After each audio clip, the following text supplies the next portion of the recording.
Ah, Uganda. The land where elections are just a formality and opposition leaders get arrested so often their prison uniforms should be sponsored by Nike. Just arrested.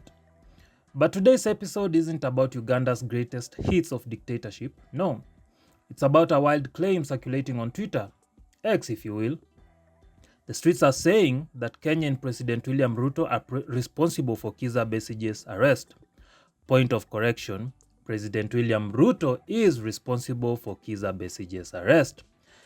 Well, as much as Ruto doesn't moonlight around as Uganda's Inspector General of Police, well, we must say that Yoweri Museveni does have his finger up, you know what, to the point that he can order him around to arrest Ugandan politicians on Kenyan soil. So let's break it down. Is this fact or fiction? And while we're at it, let's throw in a few friendly jabs at our Ugandan brothers, just for the culture. So, the Twitter gang woke up and chose conspiracy theories. According to them, Kizza Besigye appeared in a court-martial looking weak and sickly, and of course, everyone had something to say. Point of correction, there is a video circulating online of Dr. Kizza Besigye appearing in court looking all weak and sickly. Someone said, this is so sad to watch, man. Another one said, all this nonsense in Africa must stop. Another one, Ruto is to blame. Another one, AU should do something. Meanwhile, the AU is sitting somewhere in Addis Ababa alongside all those politicians who went to support Baba's bid, saying, we're just here to eat conference food and issue statements. Please don't involve us, right? But let's get the real tea. What actually happened? First of all, let's start with the basics. Fact 1, Kizza Besigye is a long-time opposition leader in Uganda who has been arrested so many times he probably has a VIP cell at Luzira prison.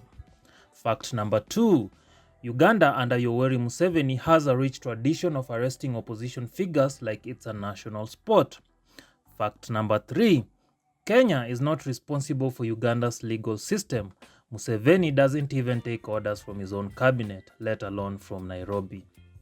Fiction. Ruto put Besigye in jail. No, Ruto did not put Besigye in jail. Museveni did with the help of Ruto. So, but let's be serious kidogo. Ruto does not have time to moonlight as a Ugandan prison warden. No, the man is too busy lying to Kenyans to be plotting Besigye's downfall. Fiction number 2. Besigye is being court-martialed. Nope.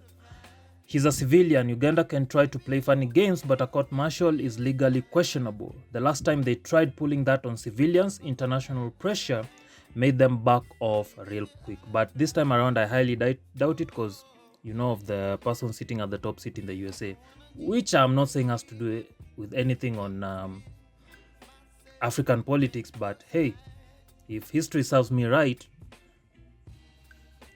I'm not wrong. Fiction number 3, Kenya's AU candidate benefits from Besigye's arrest.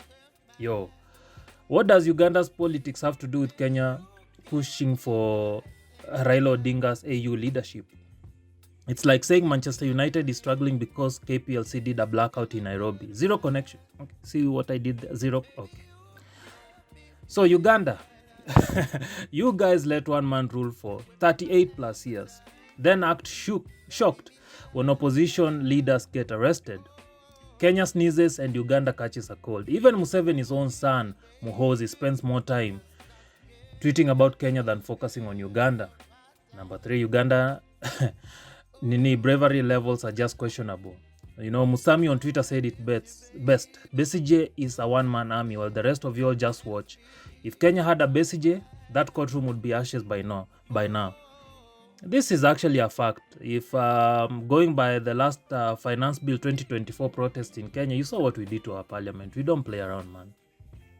So y'all will make noise on Twitter but won't even pull a protest to demand real change. But hey, as long as y'all have Rolex, the chapati, not the watch, who needs democracy, right?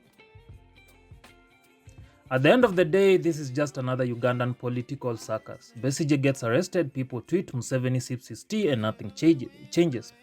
But let's be clear, Kenya has nothing to do with this. The AU is useless and will do nothing. Besigye is a fighter, but he's fighting alone. Ugandans, if you really want change, stop subtweeting Museveni, and start making real moves, or else we'll be right back here in 2026 saying the same old things.